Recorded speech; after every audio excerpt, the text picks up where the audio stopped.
Oh yeah, what's this thing you're always running with? Yeah, Exogeny, great system, pulley system. That was developed for NASA guys, for astronauts, to actually use. They just pull it back and forth. Look at that arm swing.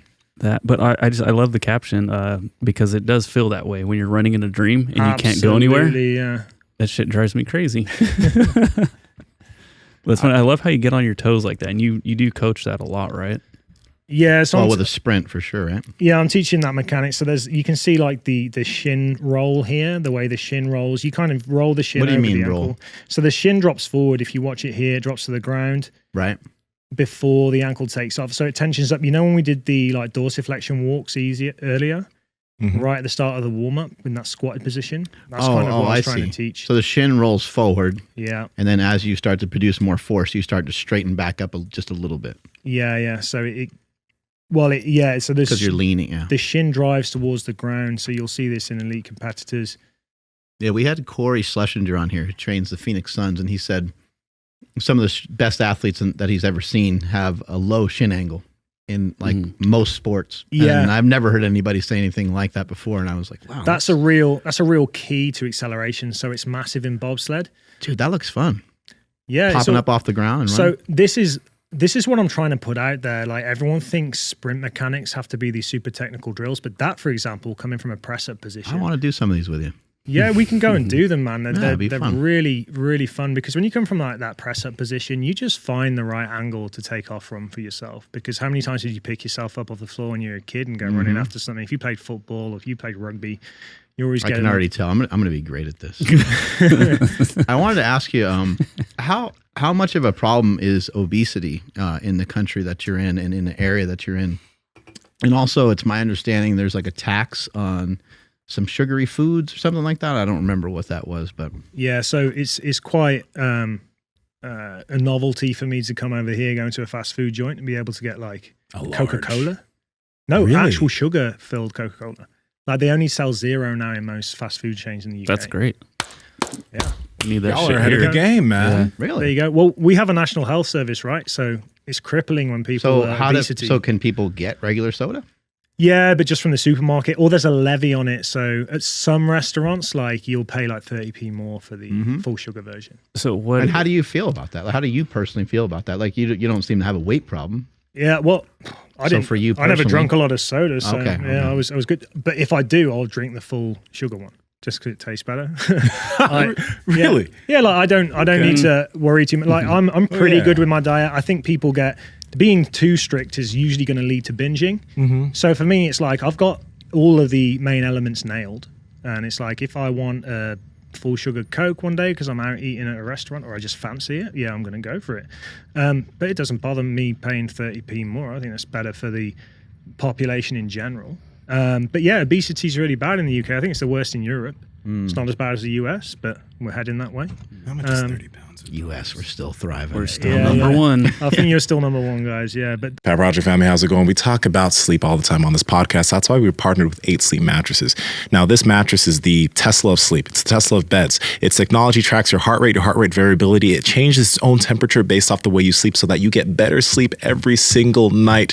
It is quite literally insane. Check them out. Andrew, how do they get it? Yes, and before I do that, I wanted to let you guys know that you can actually set the bed to wake you up silently. I know that sounds weird, but actually the bed starts vibrating around your head and it doesn't wake up the entire household the way my phone used to do back in the day. So now I just kind of have the bed wake me up silently, and it's amazing. You guys got to head over to 8sleep.com/power project. That's EIGHT sleep.com/power project. When you guys go there, you'll see a banner across the top saying that you're going to receive $150 off automatically. So again, that's 8sleep.com/power project to receive $150 off your Pod Pro cover or your Pod Pro cover and mattress combo.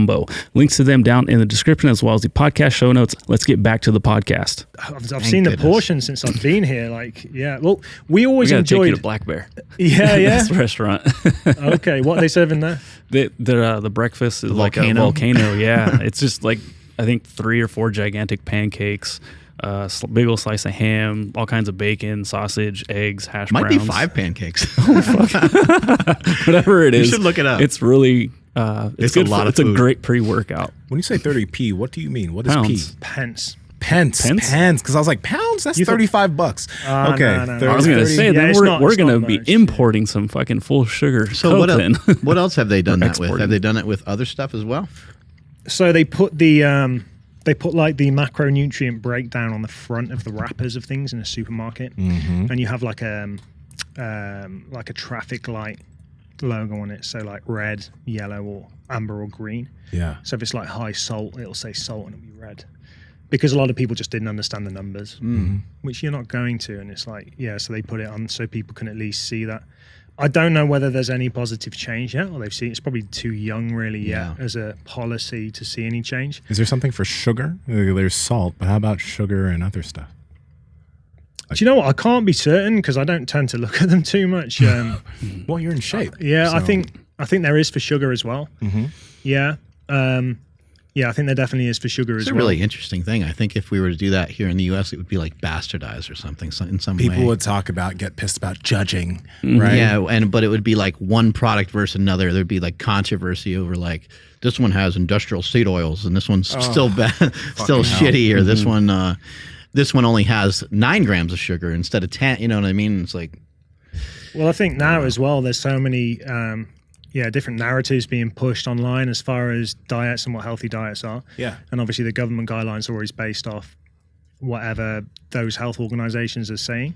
And people are going to argue whether that evidence that they're using is correct or not. But I think for the general population of that are a huge percentage of them are obese, just putting a sugar levy on or putting a traffic light colored thing with the macronutrients on the wrapper is probably a positive thing, right? Yeah. It at least gives people the power to easily make their own food choices. You give someone the power to do it in their own choice whether they do it or not, right? Whereas if there's that excuse, well, I didn't really know, it was too hard for me to work out, then yeah. So who knows? Do people get upset at the I guess the added tax on the sugar? has there been like a fight back? Yeah, because I would imagine here in the States there'd be a lot of like people talk about like when like COVID was happening, like, oh, there's going to be a civil war. It's like, well, if you put tax on our fat foods, people will flip and lose their shit. I've seen no fight back on that at all. There was initially, it wasn't really fight back, but do you guys know Jamie Oliver, the British chef? I think he did some stuff in the US a few years ago. I don't really know if he blew up. I don't think I know. So he did this British show called Jamie's School Meals, because like high school meals were typically pretty shite in the UK. And so he Shite. Yeah, you've heard that. I guess I know what it means, but explain that word to us. It's Is it like shit? yeah, it's when you're trying to like soften the word shit. Oh, gotcha, Yeah. gotcha. Soften the word shit by shite? Yeah. So you say, Hey, how's it? Sorry, I'm not going to whisper. I know you guys are enjoying this content, and we love talking to all these people and bringing you guys great information. So if you could help us out by hitting the like button, because that helps the algorithm, subscribe and hit the notification bell, we're going to continue reaching more people, and we're going to continue helping more people. Talk to y'all later.